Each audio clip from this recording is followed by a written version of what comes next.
นอบน้อมต่อคุณพระรัตนตรัยขอกราบถวายความเคารพต่อหมู่สงฆ์ท่านครูบาอาจารย์พระเถรานุเถระเพื่อนสหธรรมิกขอความเจริญงอกงามในศีลในธรรมจงมีแด่ญาติโยมท่านสาธุชนผู้สนใจใฝ่ศีลใฝ่ธรรมผู้แสวงหาคุณงามความดีผู้ใฝ่บุญใฝ่กุศลทั้งหลายที่มาร่วมทำบุญในเช้าของวันนี้โดยทั่วกันทุกท่านทุกคนณโอกาสนี้ในช่วงเวลาต่อจากนี้ไปอาตมาภาพก็ขอถือโอกาสใส่เวลาในส่วนนี้เพื่อจะได้น้อมนำเอาพระสัทธรรมอันเป็นหลักธรรมคำสอนขององค์สมเด็จพระบรมศาสดาสัมมาสัมพุทธเจ้ามาปรารภสู่เพื่อนพุทธบริษัททั้งหลายให้ได้ยินได้ฟังเพื่อเสริมสร้างศรัทธาความเสื่อภาษาถะความเลื่อมใสพร้อมทั้งวิริยะความภาคเพียรให้เกิดขึ้นมีขึ้นในดวงจิตดวงใจของหมู่เฮาทั้งหลายจนกว่าสิสมควรแก่การเวลาขอเจริญพรญาติโยมผู้ที่ประนมมืออยู่ได้วางมือลงเนาะ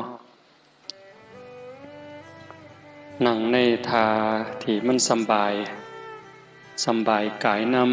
ำสำบายใจนำห่มผ้าซะเอาออกมาห่มก็ถือเป็นเรื่องธรรมดาขันบ่หนาว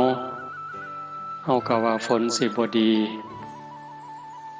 ร้อนก็ถามหาหนาวหนาวก็ถามหาเย็นสิเอาอีกเอาพอดีก็จักพอดีมันอยู่บนใดใกล้เข้าใจว่านี่คือธรรมชาติอากาศภายนอกมีร้อนมีหนาวบัดภายในใจเฮาเด้ก็มีร้อนคือกันมีเย็นคือกันมีสงบมีวุ่นวายของภายนอกควบคุมบ่ได้แต่ว่าภายในนั้นคันผู้ใดได้ฝึกได้ฝนได้อบได้ร่มได้ทำความเข้าใจก็สามารถจะควบคุมความร้อนให้ลดลงความวุ่นวายให้สงบลงด้วยเหตุนี้แล้วพี่น้องญาติโยมชาวบ้านโพนทองบ้านไก่ผู้ใฝ่ในบุญในกุศลผู้หักในคุณงามความดีผู้หวังความเจริญรุ่งเรืองแห่งจิตวิญญาณก็จังได้ตุ่มได้โฮมกันเฮ็ดงานปฏิบัติธรรมขึ้นมาเว้าหลายๆทีว่าเฮาเฮ็ดงานแนวนี้บ่แม่นว่าเฮาสิเฮ็ดงานเอาบุญอย่างเดียวเบื้องต้นเฮาก็คิดว่าเฮ็ดงานเอาบุญนั่นล่ะบุญสื่อว่าความสุขความสงบความดีความงามนำมาซึ่งความสำเร็จในชีวิตสิ่งที่เฮาหวังเฮาอยากได้ในเรื่องราวของความถูกต้องดีงามที่มันสิเป็นไปได้สมหวังอย่างคิดอันนั้นคือบุญเป็นผู้ส่งเสริมเป็นผู้ชักใยเป็นผู้กำกับอยู่เบื้องหลังแต่พอโดนไปหลังจากเฮาได้ศึกษาได้ยินได้ฟังได้ประพฤติปฏิบัติได้ทำความเข้าใจก็ยกระดับจากงานบุญธรรมดามาเป็นงานศึกษางานเฮียนหูงานฝึกงานฝนงานอบรมบ่มจิตบ่มวิญญาณสูงขึ้นไปกว่านั้นเข้าใจหลายกว่านั้นงานจังสี่คืองานสิขูดเก่าเผาล้นถอดถอนกิเลสตัณหาความโกรธความหลง ความอิจฉาริษยา อาฆาตพยาบาทจองเวรหน่อยเหนือต่ำใจที่มันเคยข่มเหงดวงจิตดวงใจนี่ให้มันอ่อนกำลังลงยกจิตที่มีภูมิศีลภูมิธรรมให้สูงกว่าอารมณ์ของโลกหลวงปู่ชาเพิ่นเว้าคำหนึ่งคนหลงโลกคือคนหลงอารมณ์คนหลงอารมณ์ก็คือคนหลงโลกกะแมนอีหลีหลงหักหลงสร้างหลงดีใจหลงได้หลงมีนั่นก็คือคนหลงโลกติดอยู่ในโลกจมอยู่ในโลกจมอยู่ในวัฏสงสารถามว่ามันผิดอยู่มันก็บ่ผิดแต่ว่าพระพุทธเจ้าสอนให้เฮาย่านโทษภัยของวัฏสงสารโทษภัยของการเวียนว่ายตายเกิดเพราะว่ามันหาความแน่นอนบ่ได้ต่ำสุดถึงอบายนรกเวจีสูงสุดจนถึงภวกพรหมเวียนวนไปมาหาความแน่นอนหาความปลอดภัยอันใดบ่ได้คันเฮาหลงอารมณ์ของโลกรักโกรธเกลียดกลัวก็อยู่ซ้ำนี่ล่ะเที่ยวขึ้นเที่ยวลงหาความแน่นอนอีหยังให้เจ้าของบ่ได้คันผู้พิจารณาเห็นโทษของอารมณ์เหล่านั้นเฮาก็สิถอนบ่ได้บ่เสียบ่บวกบ่ลบบ่ขึ้นบ่ลงอาตาปีสัมปชานโนสติมาวินยะโลเกอวิชชาโทมนัสสังมีความเพียรมีสติมีสัมปชัญญะถอนความพอใจและความไม่พอใจในโลกออกเสียได้เป้าหมายสูงสุดไปพุ่นนะโยมแต่การเฮาไปบ่ทันได้ตามความเข้าใจบ่ทันถึงก็อาศัยเป็นงานบุญมันก็บ่แม่นบ่ดีเด้มันก็ดีบักอย่างหลายคำว่าบุญคำว่าคุณงามความดีนะเฮ็ดให้เฮาอยู่ในโลกนี้ได้อย่างบ่ทุกข์บ่ร้อนบ่ลำบากจนเกินไปคำโบราณเพิ่นจังว่าคันสิเที่ยวทางเวิงให้หาห่มบังหัวคันสิเที่ยวทางไกลไถถงให้มีพร้อมคันสิไปทางหน้าให้หาทิ้งบังใหญ่ตักน้ำไว้เต็มบังจังค่อยไปทิ้งว่าไว้บังใหญ่คือโตเฮาวัฏฏะสงสารนั้นใหญ่ยาวเข้าเงินกองบุญสร้างกุศลแห่คิดหำทางหน้าพุ่นผัดยังกวงกว่าหลังศีลนั่นเป็นห่มกังคันยู่ใหญ่บังหัวท่านนั่นเป็นเสบียงใส่ถงให้มีพร้อมแม่นสิไก่ยาวเยินภาวนาตักน้ำใสไก่ปันไดกะบ่ยานทิ้งบังได้เติมเต็มปู่ย่าตายายเพิ่นสอนลูกสอนหลานเอาคำสอนของพระพุทธเจ้ามาเป็นกรอบเป็นขั้นล่องเป็นแสงสว่าง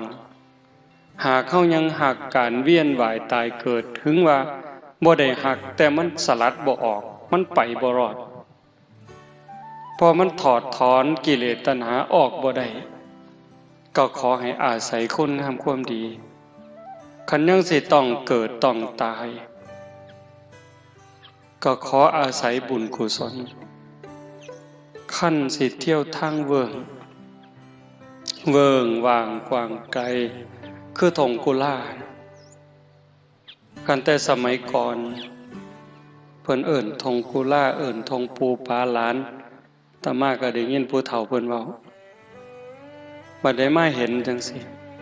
ก็พิจารณาคันบ่มีกกยูคาบ่มีกอไผ่บ่มีกกกฐินนรงค์มันก็คือสิเป็นเดินอย่างเดียวกันแต่สมัยก่อน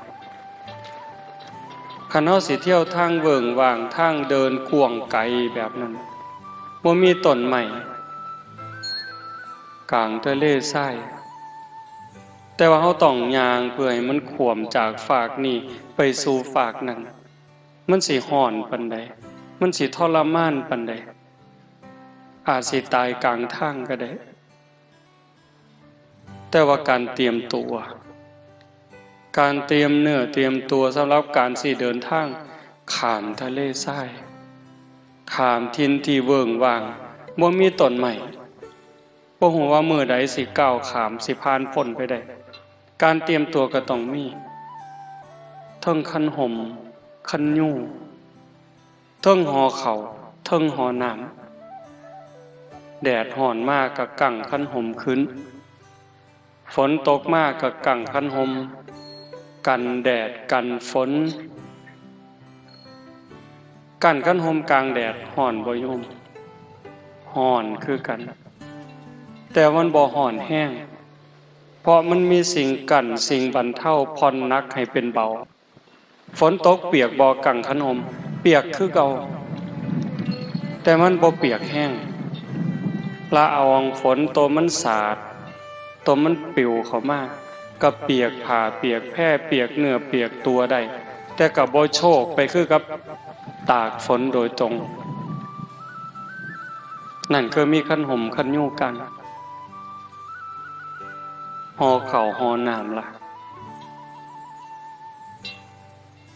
เมิดเหือเมิดแห้งอ่อนหลาหิวก็อาศัยไขห่อข้าวนั่นมากินแล้วก็ต้องมีกำลังเพิ่มขึ้นกระปรี้กระเป๋าขึ้นสดชื่นขึ้นย่างต่อไปได้ก็สิบ่ตายท่ามกลางทะเลทรายนั้นกลางทงกลางบานั้นน้ำล่ะมีคันห่มแล้วมีห่อข้าวแล้วขันบ่มีน้ำกลับไปบ่รอดคือเก่าอาศัยน้ำได้กินแก่กระหายจิบแก่กระหายกินข้าวแซ่บแล้วอิ่มแล้วก็ต้องกินน้ำเพราะสังขารร่างกายจะต้องเป็นไปด้วยธาตุทั้งสี่ดินเติมดินน้ำเติมน้ำลมเติมลมไฟเติมไฟน้ำก็เป็นปัจจัยหนึ่งขาดอาหารอาจสิ3 มื้อ4 มื้อหรือเป็นเดือนจังตายแต่ว่าขาดน้ำล่ะ3 มื้อ5 มื้อก็หมดชีวิตลงคันเฮามีทั้งห่อข้าวมีทั้งคันยู่มีทั้งกระบังน้ำเฮาก็สามารถสิไปรอดปลอดภัยข้ามทงข้ามทะเลทรายจากฝากนี้ไปสู่ฝากนั้นได้ปู่ย่าตายายเพิ่นถึงสอนลูกสอนหลานคันเฮายังสิต้องเวียนว่ายตายเกิดตัดกิเลสถอนตัณหาออกจากจิตจากใจบ่ได้ก็ขอให้ได้อาศัยการเก็บเกี่ยวสัมภารธรรมเก็บกรรมบุญกุศลสร้างที่เพิงให้กับดวงจิตดวงใจเพิ่นจึงบอกว่าคันสิเที่ยวทางเวิ้งให้หาห่มบังหัวห่มคือศีลคือความสำรวมระวังรักษากายวาจาใจนั้นให้มันมีความสงบเป็นปกติศีลเป็นอุบายออกจากการเบียดเบียนตนเองและผู้อื่นพ่อได้โยมคันโลกทั้งใบคนทั้งโลกนี่มีศีลสงครามบ่เกิดการเอารัดเอาเปรียบกดขี่ข่มเหงบ่เกิดการฉ้อโกงบ่เกิดโรคเครียดโรคประสาทโรควิตกกังวลสิหน่อยลงการฆ่าตัวตายสิบ่มีแม่นบ่แม่นเดี๋ยวท่านเสือโยมพิจารณาเด้ดีปานใดคุณศีลคุณธรรมที่ลูกต้องเป็นกำพร้าก็ย้อนพ่อแม่บ่มีศีลน้องอ้ายได้ประกาศตัดพี่ตัดน้องบ่เผาผีกันก็ย้อนบ่มีศีลบ้านเมืองล่มจมเพราะเศรษฐกิจบ่ดีก็ย้อนบ่มีศีลบ่มีธรรมนี่เด้เฮือนใกล้กัน สั่งกันย่างสวนกันนำทางบ่ถามกันหน้าบูดหน้าเบี้ยวหันหน้าเขาคนละหัวนั่นก็ย้อนบ่มีศีลเด้ทุกข์ในโลกนี่แล้วก็บ่พอทุกข์ในโลกหน้าอีกคันบ่มีศีลเด้ทุกข์ในโลกหน้าคันบ่ผิดศีลเอาเป็นชาวบ้านก็ตามคันบ่มีศีลมันสิมีโทษหยังที่นำเฮาลงสู่อบายมีนรกเป็นต้นคือเฮาเบิ่งในรูปน้ำสาราวัดฆ่าสัตว์ตัดชีวิตก็สิถูกตัดแขนตัดขาตัดไส้ตัดหัวถูกเข็นถูกขาลักของเขาก็สิถูกตัดไม้ตัดมืออีหยังก็ว่าไปนอกอกนอกใจสามีภรรยาก็ต้องได้ปีนกกงิ้วกกงิ้วน้ำมีหมาสิไล่คบไล่กินขึ้นไปถึงเทิงก็กาศพเล็กศพทองหยุดอยู่กลางๆในนิรยาบาลก็สิเอาหอกเอาแหลนเอาเหลาทิ่มแทงก็ต้องพยายามปีนขึ้นไปกาสิซิกสิจิกสิกัดสิตอดก็ต้องถอยลงมาข้างล่างม้าก็สิกัดปีนขึ้นปีนลงอยู่จังซั่นมันสิแม่นบ่แม่นจริงบ่จริงเห็นซ้ำนั่นเฮาก็ย้านนั่นคันบ่ผิดศีลข้อ3เรื่องปีนต้นงิ้วมันก็บ่มีในความคิดคำว่าบาดระแวงคำว่ากลัวคำว่าย้านมันก็บ่มีในใจเฮาคันบ่ขีดตัวยุย่งให้คนผิดกันเว้าคำหยาบส่อเสียดเพ้อเจ้อใส่ร้ายป้ายสีเฮ็ดให้คนอื่นเสียหายเฮาก็บ่ต้องย้านที่ต้องถูกตัดลิ้นคันบ่ดื่มเสพเครื่องดองของเมาเฮาก็บ่ต้องย้านเอาครีมเหล็กคีบปากแล้วก็บวยตักน้ำทองแดงกอกปากเฮาก็บ่ต้องคิดย้านถึงปากเว้าว่าบ่เชื่อแต่ว่าใจนี่ส่วนลึกๆมันก็หวาดระแวงอยู่เด้กลัวอยู่เด้นั่นคือบาปจากการผิดศีลคันเว้าตามคำสอนของศาสนาวิบากกรรมที่สิตามมาไปสู่อบายนรกเปรตอสุรกายสัตว์เดรัจฉานใส่บาปใส่กรรม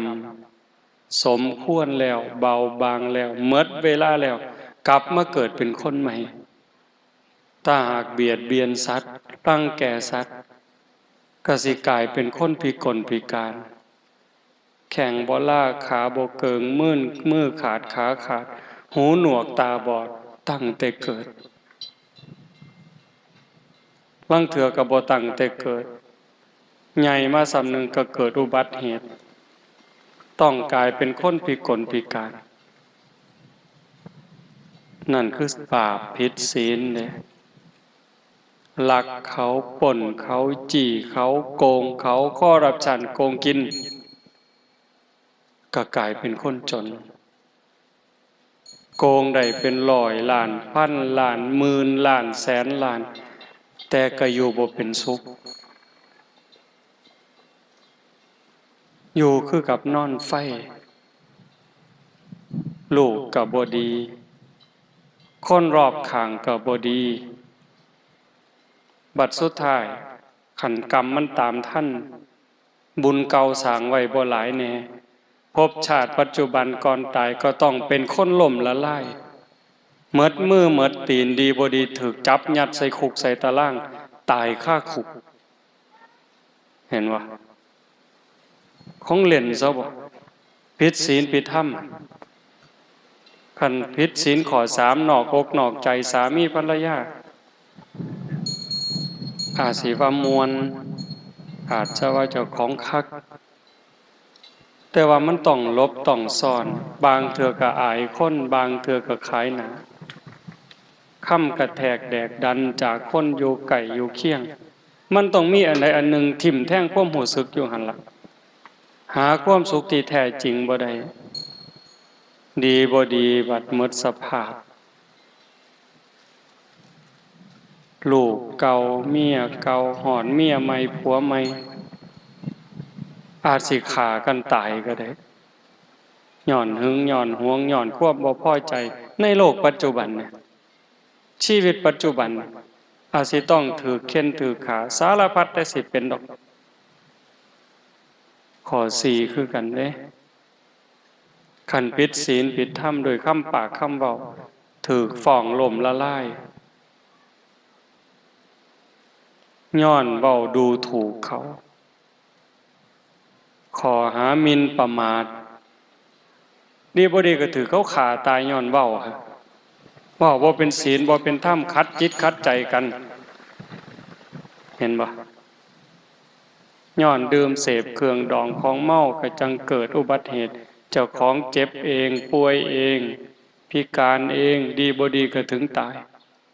ลูกกำพร้าเกิดปีหนึ่งจักพันคนจักหมื่นคนโยมว่าย้อนเหล้าคันเว้าก็ว่าเหล้ากินก็สิเป็นหยังบ่ได้เอาเงินยาคูมาซื้อตัวเว้าคือได้เด้บ่ได้เอาเงินครูบามาซื้อกำนันห้ามบ่ได้เอาเงินกำนันมาซื้อเด้เพิ่นว่าเฮาก็แม่นแล้วแต่ว่าเจ้าคิดเบิ่งบ่ยามสงกรานต์ยามปีใหม่โยมว่าตายหลายปานใดส่วนใหญ่ก็เมาแล้วขับปีวังหนึ่งวังปีใหม่เนี่ยเขาว่าจับเลยว่าแต่เมา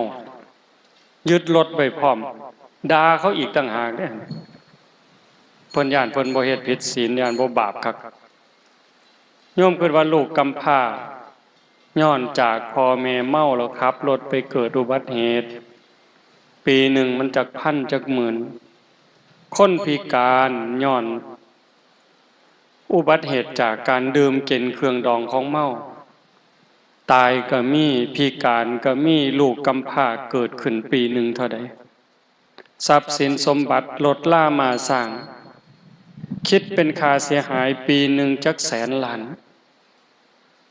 บางเถื่อคนดีเป็นคนสำคัญของแผ่นดินมีคุณมีค่ามีคุณประโยชน์บ่ฮู้เรื่องฮู้ราวอีหยังเลยขี่รถมาดีๆแต่คนเมาแวะไปต่ำเอาซื่อๆโทษมันบ่แม่นน้อยๆเด้สิว่าเว้าเล่นซั่นบ่ก็ย้อนจังซั่นปู่ย่าตายายเพิ่นจึงบอกว่าให้มีศีลนั่นเป็นห่มกั่งคันยูใหญ่บังหัว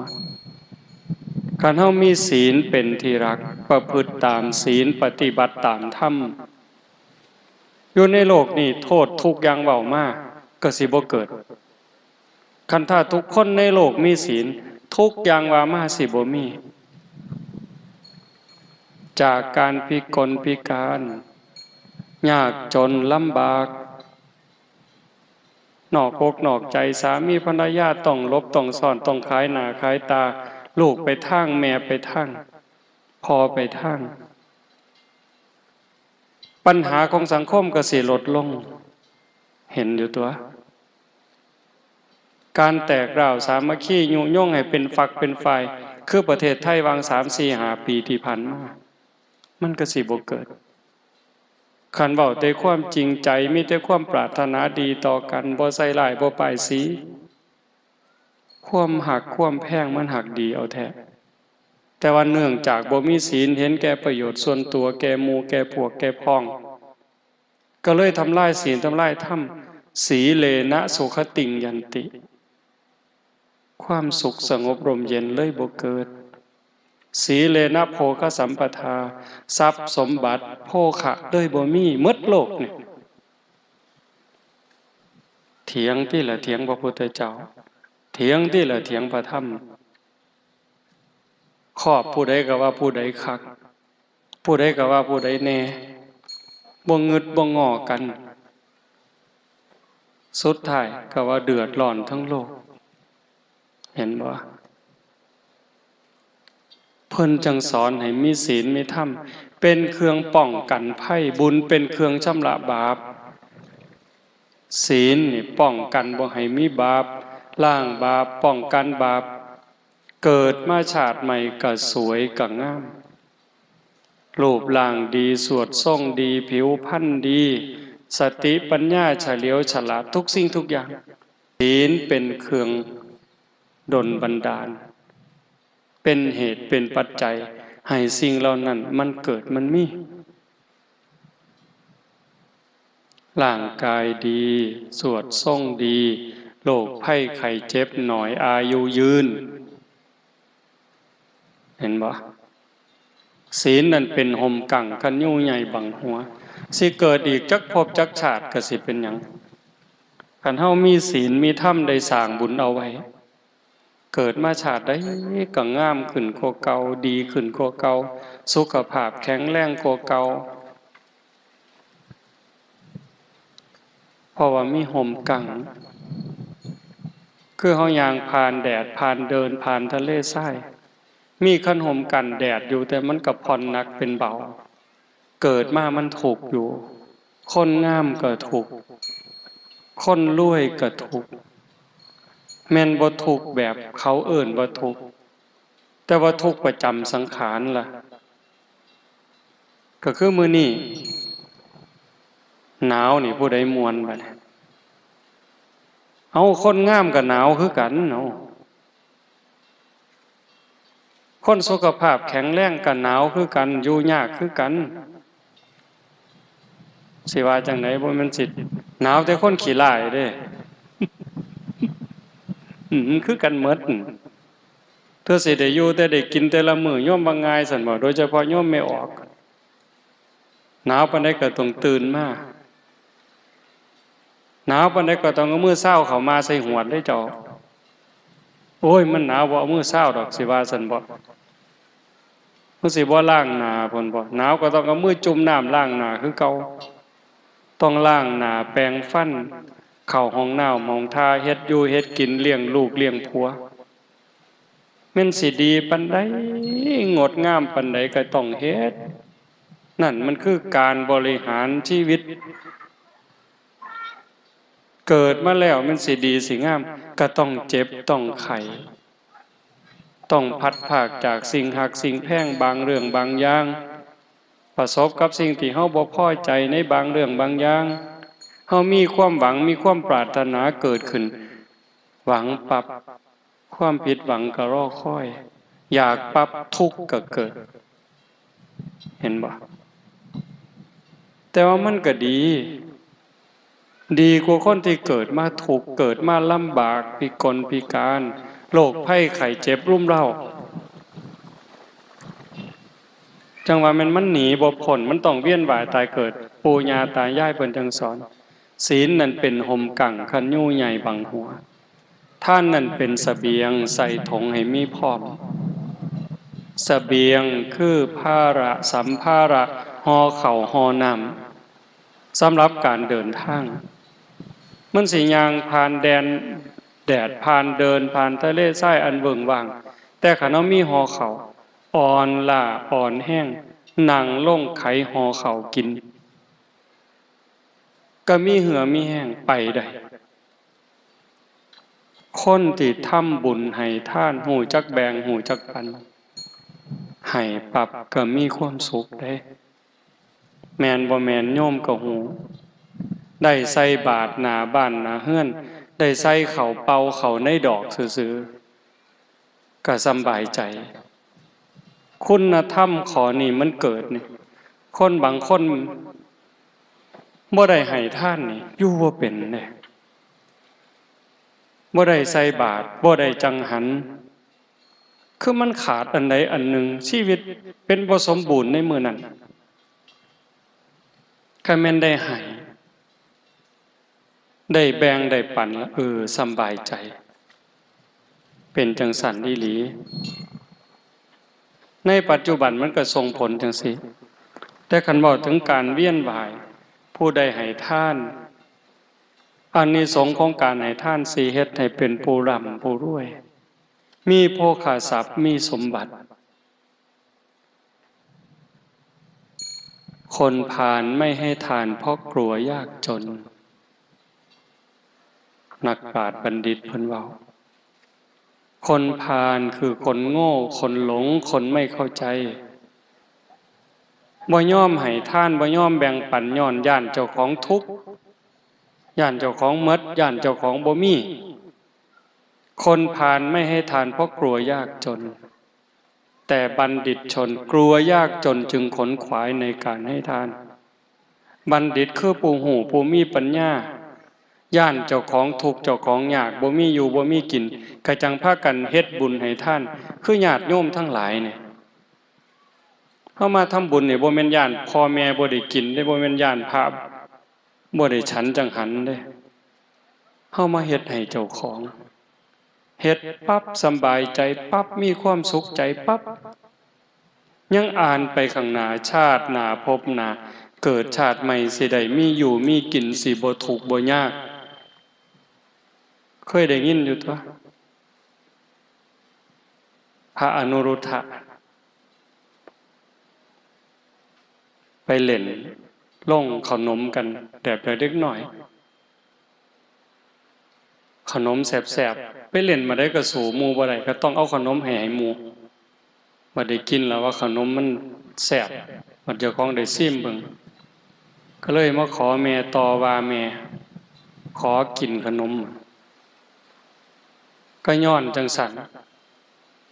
เพิ่นก็เลยอธิษฐานไว้ตั้งแต่อดีตชาติเนาะเกิดชาติใดพบใดคำว่าบ่มีอย่าให้เกิดขึ้นอย่าให้มีกับภูขาคำว่าบ่มีอยู่บ่มีกินอย่าให้เกิดขึ้นจักเถื่ออย่าให้ได้ยินคำว่าบ่มีนี่บัดสุดท้ายไปเล่นแผ่หมู่สู่หมู่บ่ได้มาเอาขนมแม่บ่มีขนมให้เรายื่นหมอเป่านี่ให้บัดไปเปิดออกมันก็มีขนมทุกเที่ยวบุญเด้อหั่นคนที่เขาห่างเขามีเขาร่ำเขารวยนั่นคือเขาได้ทำบุญให้ท่านไว้ก่อนเฮาได้เป็นซ้ำเฮาพ่อมีอยู่มีกินก็เกิดจากการได้ทำบุญได้ให้ท่านได้แบ่งได้ปันดีบ่ดีมันเกิดในภพชาติปัจจุบันนี้ได้โยมแต่มาว่าเคยเว้าสู่ฟังล่ะก็เฮาได้ทำบุญในสถานที่ที่คนมีธรรมสิเป็นพระสงฆ์องค์เน้นเป็นญาติเป็นโยมก็ตามสถานที่ที่อบรมธรรมปฏิบัติธรรมคือบ่องจังสี่โน่นโพ้นท่องเนี่ยสงฆ์องค์เน้นพอขาวแม่ขาวได้มาร่วมกันฝึกหัดขัดเกลาจิตใจตนเองเฮาได้นำข้าวน้ำสามปลาโภชนาอาหารที่เกิดจากหยาดเหงื่อแรงงานแม้นมันสิหน่อยนิดก็ตามแต่มันเป็นของชอบธรรมได้มาแล้วโดยธรรมน้อมบูชาแต่พระรัตนตรัยถวายพระสงฆ์หมู่ใหญ่อุบาสกอุบาสิกาผู้มีศีลให้ด้วยความศรัทธาให้ด้วยความเคารพให้ถือการถือเวลาให้ด้วยจิตหวังอนุเคราะห์แล้วก็ให้ด้วยการบ่ได้เบียดเบียนผลมันเกิดความสุขใจความอิ่มใจมันมีเด้โยมเห็นอยู่แล้วได้ให้คนได้แบ่งปันเฮามีความสุขยิ่งให้คนที่เฮาฮักให้คนที่เฮาศรัทธามันเกิดความเอิบอิ่มเรื่องทรัพย์สมบัติที่มันสิตอบสนองย้อนมานั่นตามากะเสือพอเฮาได้ให้ปั๊บเคยบอกให้ฟังบางเถื่อไปทำบุญในสถานที่ที่มีครูบาอาจารย์พระสงฆ์องค์เน้นเพิ่นประพฤติปฏิบัติทำบุญ 2,000 กลับมาหอดวัดมีคนเอาเงินถวายเป็น100,000 200,000ออกดอกบ่กุ่มมือสตางค์ละบาทให้สตางค์หนึ่งได้มาบาทหนึ่งปานนั้นเด้แล้วมันก็ยังมีหลายกว่านั้นคันเว้าให้ฟังเดี๋ยวโยมสิอยากได้นำเลยบ่เว้า มันเห็นอีหลีอะโยม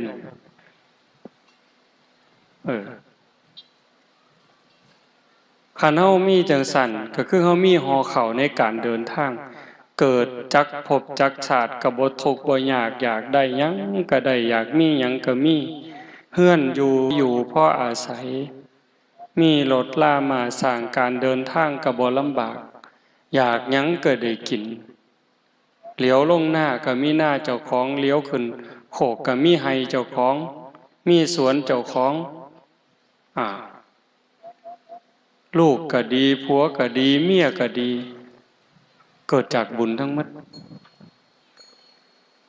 คันเฮาได้เจริญภาวนาได้ฟังเทศน์ฟังธรรมได้ทำความเข้าใจจังซี่สิมาเกิดจักภพจักชาติก็ตามก็กลายเป็นคนมีสติมีปัญญามีความเฉลียวฉลาดรอบคอบบ่หลงเหล่บ่หลงเหลี่ยมบ่โดนโกงบ่โดนเอาเปรียบคันคนบ่ฟังเทศน์ฟังธรรมบ่ได้เจริญภาวนาก็โง่ไปนะถูกตัวถูกต้มนักเข้าไปกว่านั้นปัญญาอ่อนนั่งอยู่ไสน้ำลายเหยโยดๆอยู่กันคือบ่ว่านั่นดังนั้นการได้ฟังเทศน์ฟังธรรมบ่แม่นเรื่องเล่นอันซุ่มบ่พอปัวนี่เพิ่นว่าของฟรีนี่บ่มักฟังเทศน์บ่มักของฟรีฟังเทศน์กับฉีดยาวัคซีนที่แท้การฟังเทศน์นี่เฮ็ดให้เกิดปัญญาถามซุ่มแม่ใหญ่พ่อใหญ่ที่นั่งอยู่นี่โง่วันใดฟังเทศน์ขันเทศธรรมคำสอนของพระพุทธเจ้าเด้เว้าเรื่องราวของชีวิตเรื่องความเป็นจริงเกิดแก่เจ็บตายทั้งที่เรื่องเฮาฮู้เด้นี่เกิดแก่เจ็บตายเนี่ยเกิดเป็นทุกข์จังใดแก่เป็นทุกข์จังใดเจ็บเป็นทุกข์จังใดตายเป็นทุกข์จังใดเกิดทางร่างกายเป็นทุกข์จังสี่เกิดทางสังขารทางความคิดทางความรู้สึกอุปาทานน่ะทุกข์อีกแบบใดคันเฮาเข้าใจจังซั่นแม่นสิเจ็บสิไข้ล้มหมอนนอนเสื่อแต่ว่าใจสำบายใจบ่กังวลฮอดเวลาคนที่เฮาหักเฮาแพงสามีก็ตามภรรยาก็ตามลูกหลานพ่อแม่ล่วงลับจากไปแล้วเฮาบ่ถูกฟูมฟ้ายน้ำตาจนกระทั่งขาดสติสัมปชัญญะก็บ่เกิดกับคนได้ฟังธรรมได้ทำใจไว้ก่อนธรรมเนี่ยเป็นเครื่องนำออกจากทุกข์ได้ธรรมะคือความจริงธรรมะคือความถูกต้องธรรมะคือธรรมชาติธรรมะคือหน้าที่ธรรมะสูงสุดเป็นเครื่องนำออกจากทุกข์โยมไม่ออกเฮานี่ผู้ปฏิบัติธรรมอยู่สามีจากไปขันบ่มีธรรมเป็นจังได๋เข้มแข็งปานใดเจ็บไข้ได้ป่วยขันบ่มีธรรมสิเข้มแข็งส่ำใดกายป่วยใจป่วยบ่พอตายก็ตายนี่แต่ว่าคันจิตใจเข้มแข็งล่ะอาจจะมีน้ำหูน้ำตาเป็นเรื่องธรรมดาพระอริยเจ้าระดับโสดาบันก็ห้องไห้พระอานนท์ก็ห้องไห้นายสุทัศน์ก็ห้องไห้นางวิสาขาก็ห้องไห้จนผมเปียกคือว่าแต่ว่าหูท่านถอนจิตถอนใจท่านบ่ฮักจนเป็นบ้าโยมก็เห็นบ่คนฮักจนเป็นบ้าบ้าสำใดบ้าจนตายผู้สาวนอกใจก็ฆ่าตัวตายเอาผู้บ่าวนอกใจก็ฆ่าตัวตายเอาบ้าสำใดบ้าจนตายเลยสั่งแล้วบัดนี้สั่งก็สั่งจนตายคือกันแค้นจนตายก็อักเลือดตายมันบ่พอดีแต่ขันมีปัญญาปั๊บเป็นเรื่องธรรมดาดอกเกิดขึ้นตั้งอยู่ดับไปมีความเปลี่ยนแปลงเป็นธรรมดาบ่มีอีหยังสิเป็นของเฮาที่ยั่งยืนถาวรคันใส่ธรรมะเข้ามาปลอบประโลมใจก็เห็นว่าทุกสิ่งทุกอย่างบ่มีอีหยังเที่ยงแท้เกิดขึ้นแล้วก็ตั้งอยู่ดับไปทุกข์ก็บ่เที่ยงสุขก็บ่เที่ยงได้ก็บ่เที่ยงเสียก็บ่เที่ยงสมหวังก็บ่เที่ยงเสียใจก็บ่เที่ยงคันมันเที่ยงแท้แน่นอนเนี่ยห้วยผัวตายเมียตายพ่อตายแม่ตายห้องไห้มันสิบ่5 ปีก็ยังห้องไห้อยู่คือเก่านี่มันเฮ็ดจังได๋เนาะสาใจอย่างเดียวเฮ็ดจังได๋สิรักษาใจได้คันบ่มีปัญญา ปัญญาเด้ปัญญาสิเกิดมาจากหยังก็เกิดจากการได้เจริญภาวนาได้ฟังเทศน์ฟังธรรมได้ทำความเข้าใจงานอบโยมคอยคิดคอยอ่านคอยทบคอยทวนทุกคนที่มีส่วนร่วมได้บุญบ่น้อยลองเบิ่งว่าในขณะที่โลกมันห่อนมันห้นคนเอารัดเอาเปรียบบ่มีระเบียบวินัยบ่เคารพกฎหมายบ้านเมืองบ่เคารพกติกาสังคมบ่เคารพศีลบ่เคารพธรรมลูกบ่เสือฟังพ่อแม่ลูกศิษย์บ่เสือฟังครูบาอาจารย์บ้านเมืองบ่ฟังผู้นำคนดีคนมีศีลมีธรรมนี่กลายเป็นตัวตลกเป็นบ่แถวนี่คนดีมีศีลมีธรรมกลายเป็นตัวตลกกลายเป็นคนบ่มีค่ากลายเป็นคนโง่หั่นนี่แต่ว่าคนเกเรคนพาลเป็นบุคคลดีได้หน้าได้ตาได้ถูกยกย่องได้รับเสียงสรรเสริญมียศมีบริวารขอให้รวยขอให้ซื้อเหล้าสู่กินนั่นล่ะคนดีแต่ว่าคันเป็นแบบนั้นทั้งหมดบ่อนใดล่ะสิอยู่ใดแผ่นดินห่อนคือไฟคนดีต่างหากคนมีศีลมีธรรมคือพ่อใหญ่แม่ใหญ่ญาติโยมเฮาทั้งหลายคันคือเฮาอยู่กันจังซี่มันสิเดือดร้อนบ่ข่มเหงกันบ่เอารัดเอาเปรียบกันบ่ซุมหมู่นี่ย่านบาปนี่แม้แต่คิดบ่ดีบ่งามโอ้ยมันสิบาปเพิ่นย่านหอยความคิดเจ้าของเด้ย่านมันเป็นบาปเพิ่นคิดบ่ถูกบ่ดีคำเว้าคำจาเว้าบ่ถูกแน่พลาดแน่โอ้ยย่านบาปคันเว้าถึงครูบาอาจารย์ก็ต้องขอขมาลาโทษการกระทำทางกายกับพ่อกับแม่กับพี่กับน้องคันมันบ่ถูกต้องก็ย่านบาปต้องไปกราบขอขมาได้เล่าสู่เพิ่นฟังได้สารภาพผิดคันจิตใจคนทั้งหลายเป็นแบบนี้แล้วโยมว่าหมดโลกเนี่ยบ่ว่าสินับถือพุทธคริสต์อิสลามพราหมณ์ศิษย์คันจิตใจคนในโลกเป็นแบบนี้สงครามมีบ่ได้ปัญหาระหว่างประเทศมีบ่ได้นั่นคืออานุภาพของศีลของธรรมธรรมะคำสั่งสอนพระพุทธเจ้าหากเป็นจังซี่ปู่ย่าตายายเพิ่นจังว่าโตภาวนาคือบังน้ำบังทิ้งหอดห่มจิกยังสิได้สวยหลัง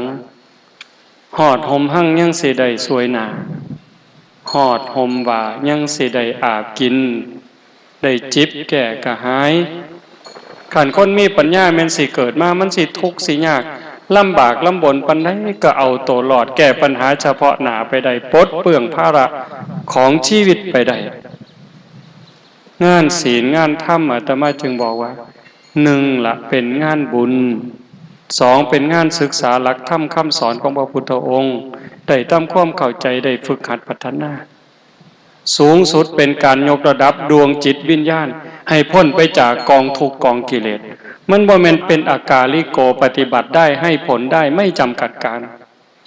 เอหิปัสสิโกเป็นสิ่งที่เรียกให้มาดูท้าพิสูจน์สันทิฏฐิโกผู้ศึกษาและปฏิบัติจะพึงเห็นได้ด้วยตนเองแม่ขาวพอขาวผู้บาอาจารย์ผู้ใดมานั่งเจริญสมาธิภาวนาได้เดินจงกรมได้หู้จักรสชาติอยู่คันมีสติในอารมณ์ปัจจุบันยกขึ้นย่างไปเหยียบลงมีสติอยู่ที่เท้าซ้ายขวาซ้ายขวาหรือนั่งเบิ่งลมหายใจเข้าออกมีสติสัมปชัญญะเห็นลมหายใจเข้าลมหายใจออกชัดเจนเนี่ยจิตเฮาสลัดอารมณ์ตัดอดีตตัดอนาคตบ่หักบ่สั่งจิตเป็นอิสระอยู่กับเนื้อกับตัวนั่นคือจิตพุทธะเฮาสิเฮ็ดตัวนี้ให้หลายได้จังได๋ตื่มได้จังได๋คันจิตที่สลัดหักสั่งถ อนรักหักชังออกจากจิตจากใจได้นั่นคือจิตอิสระนั่นคือจิตพุทธะหักบ่มีสร้างบ่มีกลัวบ่มีเกลียดบ่มีอิจฉาริษยาบ่มียะถาวิมุตตังจิตตังปัจจเวคคติพึงพิจารณาตามจิตที่หลุดพ้นมันมีอยู่หมดสู่คนเพิ่นเอิ้นว่านิพพานหน่อยนิพพานชิมลองนิพพานชั่วขณะนิพพานตัวอย่างมันมีอยู่ในใจขันบ่เฮ็ดบ่ทำบ่ปฏิบัติจอดบ่ต้องแจวบ่มีทางหูแต่บ่ได้ซิมเข้าใจอยู่ตัวหูแต่บ่ได้ซิมจักหน่อยสิกินเขาแตงพระเขามื้อนี้เอ้าเบิ่งแกงนี่เป็นตาแซ่บอ้อมนี่เป็นตาแซ่บเป็นตานัวคักเหลียวเบิ่งด้วยตานี่ก็ว่ามันคักแล้วเว้ยแต่บ่ทันมาแตะลิ้นนี่มันบ่ทันได้ซิมจากการได้หำเฮียนได้ศึกษาได้ทำความเข้าใจกับคักเติบแต่ว่าขันได้ซิมล่ะได้ลงมือสู่การประพฤติปฏิบัติโยมมาจากทางบ้านคือกันยืดตัวตรงๆให้นั่งลงมือยืดตัวตรงๆหลับตาเบาๆหายใจเข้ายาวๆลึกๆหายใจเข้ารู้หายใจออกรู้มีสติวางไว้ที่จุดลมกระทบผู้บางคนอยู่ในหูดังผู้บางคนอยู่ปลายๆมองง่วงดังเนี่ยผู้บางคนอยู่ซ่านดังผู้บางคนอยู่ริมฝีปากแล้วแต่คนเพราะว่าลักษณะของดังของปากบ่คือกันหายใจเข้ามันกระทบมันสิเย็นนิดนึงเอาสติไว้หันแปะไว้หันจอบอยู่หันหายใจเข้าเย็นนิดนึงหายใจออกอุ่นน้อยนึงคันเอาเห็นจังสี่ชัดเจนขันมันเด่นมันชัดสติมันกล้ามันตัดอดีตตัดอนาคตหักบ่มีสร้างบ่มีย่านบ่มีกลัวบ่มีน้อยใจเสียใจบ่มีเห็นแค่หม่องล้มเข้าล้มออกชัดเจนปุ๊บนั่นจิตได้พักจิตได้พักโยมเฮาพักแต่กายเฮ็ดเวียกเมื่อยก็ว่านั่งเศร้ามีแห้งนั่งโดนก็ว่านอนเศร้ามีแห้งนั่นคือพักผ่อนทั้งร่างกายแต่ว่าใจเจ้าให้มันพักเถื่อนอนวันมือกายหน้าผากโอ้ยอันนั้นน้ออันนี้น้อผู้นั้นน้อผู้นี้น้อโดนเติบหายใจไงพลิกตึบไปอีกครั้งนึงคึดอีกใจสิขาดอีหลีอีล้อมันพลิกไปอีกครั้งนึงเมื่อคืนยังแจ้งนอนบ่หลับนั่งกินข้าวอยู่กับแกงปลาห่อนๆแกงไก่ใส่ใบบักขามใส่หัวสีไข่ใส่คาอ่อนหอมห่วยๆสดแซ่บแต่ลิ้นแต่ว่าใจคิดมันคือจิตมันบ่ได้พักรู้โตนมันบ่บ้ากับใจนี่บ้าได้โยมใจเป็นใหญ่ใจเป็นประธานทุกอย่างอยู่ที่ใจสำเร็จที่ใจบ้ากับใจเป็นบ้าบ่แม่นโตเป็นบ้าเด้อ่านมาบอกพี่บ้าต้องขออภัยเด้อเฮ้ยพี่บ้ามันบ่ได้ด่าคนเด้นั่นบ่ได้ด่าร่างกายเด้แต่ว่าคนบ่ฮู้เรื่องก็ว่าแต่บ่ด่าเอาโตมันนั่นเด้แต่ว่าจริงๆน่ะใจมันเป็นบ้าใจมันสุขใจมันทุกข์ใจมันร้อนใจมันเย็นใจมันดีใจมันหายคันว่าใจดีแล้วเพิงได้โอ้ยพ่อใหญ่นั่นเราปากหายซื่อๆดอกหน้าเราหายซื่อๆแต่ว่าใจเราดีเป็นจังได๋บัดนี้ไผญาตินั้นว่าใจดีบ่มีผู้ใดญาติแน่นแต่ว่าโอ้ยอีนายอันนั้นเบิ่งหน้าเบิ่งตาเบิ่งรูปเบิ่งร่างงามปานนางฟ้าแต่ว่าใจดำไม่ไงขันเขาว่าเจ้าใจดำแล้วเจ้าสิว่าเป็นจังไดบัดนี้งามซื่อๆดอกแต่ว่าใจดำมัดสภาพเลยบัดนี้บ่มีผู้ใดอยากใกล้ใจให้ขี้อิจฉาใจมัดเลยเฮ็ดจังได๋สิมันได้พักได้ผ่อนนะงานนี่คืองานพักผ่อนจิตพักผ่อนใจพักผ่อนวิญญาณ มันจึงเป็นบุมีตลอดแล้วแอมฟังทั้งสองข้างก็มีคนอยู่เต็มหมดนั่นพระเด่นๆดังๆในประเทศไทยว่าแม่นมากห่วย50%พุ่นเด้บ่แม่นน้อยเด้พระที่มีผลงานมีชื่อมีเสียงที่เฮายอมรับเพิ่นเนี่ยหลวงพ่อประยุทธ์ก็ส่งลูกศิษย์มาทั้งพระทั้งโยมหลวงพ่อประยุทธ์โตเนี่ยบัดสุดท้ายอาตมาได้ขึ้นกลุ่มสุดท้ายกลุ่มแรกกลุ่มถาวรวัตถุโบราณสถานไหมกลุ่มที่2วัดในชุมชนเมือง3วัดกลุ่มละ3กลุ่มละ3เฮาถูกจัดอยู่ในกลุ่มเผยแพร่พระพุทธศาสนาอย่างมุ่งมั่นมีคำว่ามุ่งมั่นพร้อมขึ้นไปหลวงพ่อปัญญานันทมุนีเจ้าเป็นการแข่งขันกับอีก8วัดเฮามีแต่ต้นไม้มีแต่ความยากจนเพิ่นก็บ่มีแนวสู่แต่มาเห็นแม่ใหญ่เฮานั่งอยู่ในเฟื่องจังซี่1เดียวนอกนั้นเขานั่งตึกนั่งห่างนั่งทับเงิน100 ล้านแต่ว่าเฮานั่งทับเฟื่องมานะเห็นแม่ใหญ่โยมหมีเพิ่นว่าผมละน้ำตาไหลโยมชมพู่ของอาสมศีลคือกันเห็นคุณย่าคุณยายมาบริจาคเงิน20 บาทบริจาคเงิน20 บาทแล้วยิ้มอย่างหน้าตาบานนะมันเป็นไปได้อย่างไรเขาบ่เคยเห็นนะโยมเขาเห็นแต่คนท่านพันท่านหมื่นท่านแสนนั่งเถื่อท่านเถื่อละแสนก็ยังนางหน้าบูดบูญูดอยู่อันนี้ท่าน20 บาทเรายิ้มแปะยิ้มแป้นอาตมาก็ได้ที่โยมทุกท่านก็คงจะเคยได้ยินว่าศรีสะเกษนี่ยากจนกระทั่งกินดินก็เป็นข่าวมาแล้วก็เลยบอกชาวบ้านเฮายากจนจากก่อนชาวบ้านก็บ่เป็นแนวนี้ได้เข้าวัดเขาว่าหักวัดหักว่าหักคุณงามความดี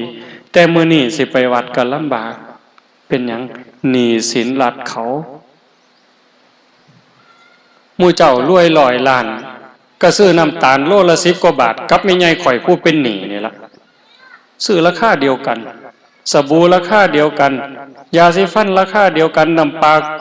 ราคาเดียวกันแล้วชาวบ้านข่อยทุกข์นี่มันย้อนไปย้อนบ่มีศีลบ่มีธรรมย้อนการเอารัดเอาเปรียบมือไผยาวก็สาวได้สาวเอาสิเฮ็ดจังได๋สิแก้ปัญหาจังซี่จังได๋ให้เว้ยคนเงียบเลยบ่ตอนนั้นพอแต่ลงจากเวทีมาโยมหลวงพ่อประยุทธ์มากราบย่างลงจากนี่มานั่งซ้ำนี่เราก็สิเบิ่งบ่คักซั่นบ่มากราบแล้วพระอาจารย์มาจากวัดป่าโนนกุฎหล่มใช่ไหมใช่โยมมีอะไรโยมร้องไห้เพิ่นว่าไม่ใช่แต่โยมนะทั้งหมดอยู่นั่งบนมันนั่งเป็นสันอยู่ใกล้ๆโยมก็เป็นเอามือปาดหน้าพระก็เป็นแล้วมันเป็นอะไรมันบอกไม่ถูกแล้วจะทำยังไงต่อไปอาตมาก็เลยบอกท่านบอกอย่างในใจอันนี้หลวงพ่อวัดพระธาตุพนมก็นั่งฟังอยู่ข้างหลังบัดสุดท้ายการสิฟื้นฟูพระพุทธศาสนาฟื้นฟูให้คนมีศีลมีธรรมสิเฮ็ดแนวใดแนวนี้ก็เป็นวิธีหนึ่งได้อีกแนวหนึ่งแต่มันอยู่กับหมองแนวมันสิได้หลายกว่านี้ย่างแต่ว่าเมื่อยเด้คืออาจารย์จะลั่นยางอันนั้นก็ได้หลายแต่มันเกินก็ได้อีกแนวหนึ่งแต่ว่าน้ำความคืออาตมาบ่ไปไกลอย่างหลวงปู่หลวงตาอยู่รูปเดียวนาออกพรรษาเนี่ยหลวงปู่หลวงตาอยู่ผู้เดียวนี่เหงาเด้ห่อเหี่ยวใจเด้โยมอย่าเอาเว้าเล่นเด้บางบ้านญาติโยมก็บอกหัวซาพระโอ้ยภาษาพระผู้เดียวนึงว่าหาแต่ไปก็ได้ดอกจังหันนั่นเพิ่นว่าว้ายคันลองเล่าบ่อยู่วัดแล้วเจ้าเสียจังได๋ล่ะเว้ยก็ลองว่าลองเบิ่งติล่ะกำลังใจนั่นสำคัญเด้หาว่าพระบ่มีหัวใจซั่นบ่เนาะหลวงปู่เนาะพาก็เอาคนมาเฮ็ดเด้แต่บัดเวลาเฮาไปเยี่ยมบางหม่องลังเทื่อก็บ่ทันเข้าใจแพ่งศาสตร์แพ่งหมอนญาติโยมทายกก็เว้านั่นเว้านี่บัดพอเฮาทำพาทำวัดเว้าธรรมะสู่ฟังก็คาย ย่ามมื้อเช้ามาจังหันก็อยากทำบุญตามประเพณีหั่นละผู้ละ5ผู้ละ10ได้ค่าไฟเครื่องหนึงถวายหลวงปู่หลวงตาไว้ใช้ซื้ออยู่ซื้อยาซื้อน้ำปานะฉันเด้อยิ้มน้ำตาไหลน้ำทรงจังหันนี่อาตมาจังบ่ได้ว่าโครงการธรรมญาตราโครงการเดินธุดงค์บ่แม่นโครงการไปเยี่ยมยามพี่น้องที่บ่เคยหูจักบ่เคยเห็นหน้าบัดเฮาสิหนีน้ำตาขูได้บัดบัดพอเป็นวัดห่างอิสลามมายึดเอาหน้าวัดติดกับน้ำนั่น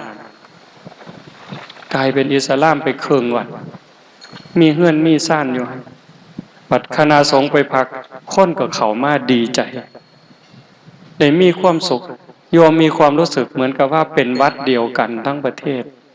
นั่นล่ะคือเป้าหมายนั่นคือเจตนาคันมีโอกาสประชุมอีกอาตมาก็บอกเพิ่นจะเว้าเรื่องนี้ให้สนับสนุนเรื่องนี้บ่ต้องไปเรียกร้องหรอกว่าขอศาสนาพุทธเป็นศาสนาประจำชาติอาตมาท้าเลยว่าเกิดมาอีก500ศาสตร์เจ้าก็บ่ได้บ่มีทางคันมันได้แต่หึงแต่เฮาสิเฮ็ดใจเฮาแนวใดตุ่มโฮมกันจังใดฮักกันจังใดแพงกันจังใดซอยเหลือเกื้อกูลกันจังใดคันอยากให้มันได้เป็นโตหนังสือมื้อนั้นเทศอยู่ราศีฮักข้อคนใส่หน้านกกดรถพวกอดีตสสมานั่งอยู่นำก็เว้าเรื่องนี้คนไทยหมดจังหวัดศรีสะเกษคน101หมด101ไปเรียกร้องก็บ่ได้ดอกโยมความคิดอาตมาเด้บ่มีทางใดคันมันสิได้มีทางเดียวสสย่ามมาหาเสียงนั่นจับมือถามเบิ่งข่อยสิเลือกเจ้าหมดหมู่ข่อยสิเลือกเจ้าเจ้ารับปากได้บ่ว่าคันเจ้าได้เป็นแล้วเจ้าสิเว้าในสภาพว่าขอพุทธศาสนาเป็นศาสนาประจำชาติเจ้ารับปากข่อยบ่ซุ่มนั่นเว้ามันจังได้เฮาหมดจังหวัดก็บ่มีกำลังทอผู้เดียวเว้านี่แต่ว่าคันความเป็นจริงเนี่ยคันเฮาเฮ็ดจังซี่เด้อญาติโยมเด้อสรุปแล้วเด้คันเฮาเป็นอยู่จังซี่สอนลูกสอนหลานพาลูกพาหลานมาเฮ็ดมาทำพาเขาเข้าวัดเขาว่ามื้อวันเสาร์วันอาทิตย์วันหยุดให้ลูกหลานลงวัดลงว่าได้จังหันหูจักกราบจักไหว้สอนเขาว่าอันนั้นบาปอันนี้บุญอันนี้ดีอันนี้บ่ดีอันนั้นพระสงฆ์องค์เจ้าอันนี้แม่ป่าพ่อลุงปู่ย่าตายายให้มีความเคารพนับถือมีความอ่อนน้อมถ่อมตนมีความกตัญญูกตเวทีฮักวัดฮักว่านั่นคือการปลูกศีลปลูกธรรมปลูกลูกปลูกหลานเฮามีผู้หลักผู้ใหญ่มีผู้เฒ่าผู้แก่เป็นหลักใช้ไม่เฒ่าให้บ้านให้เมืองโยมกำนันก็เป็นหลักเป็นแก่นเอาใจใส่เรื่องศีลเรื่องธรรมผู้ใหญ่บ้านก็คือกันเฮาเป็นจังสี่ชุมชนเฮามันดีเป็นประเทศอันเหมาะสมเป็นประเทศอันสมควรญาติโยมพี่น้องเฮาก็ถือว่ามีบุญได้มีกัลยาณมิตรเฮาเองก็มีสัมมาทิฏฐิมีความเห็นอันถูกต้องดีงามชัดเจนถูกต้องให้รักษาสิ่งนี้ทุ่มเข้าไปเทเข้าไปหักของเจ้าของนั่นล่ะเฮาสิรักษาศีลรักษาธรรมรักษาวัดว่าศาสนาไว้ได้จะเป็นสมบัติทรงสืบทอดไปฮอดลูกฮอดหลานก็ขออนุโมทนาสาธุกับญาติโยมกับครูบาอาจารย์พระสงฆ์องค์เน้นเพื่อเดชกำลังใจให้ลูกให้หลานทั้งฝ่ายสงฆ์ฝ่ายฆราวาสก็กราบขอบพระคุณขออนุโมทนาสาธุอีกเทื่อหนึ่งท้ายที่สุดก็ขออาราธนาอ้างอิงอำนาจแห่งคุณพระศรีรัตนตรัยคุณของพระพุทธเจ้าพระธรรมพระสงฆ์และอำนาจแห่งบุญกุศลคุณงามความดีที่มีทั้งหมดทั้งมวลในสากลและจักรวาลจงล้อมร่วมเป็นตบะเป็นเดชะเป็นพลวปัจจัยอำนวยหนุนส่งให้ญาติโยมทุกคนทุกท่านจงเจริญงอกงามในประสัทธรรมคำสั่งสอนขององค์สมเด็จพระบรมศาสดาจนนำพาตนให้พ้นทุกข์ พบสุขทุกที่ภารติการโดยทั่วกัน ทุกท่านทุกคนเธอ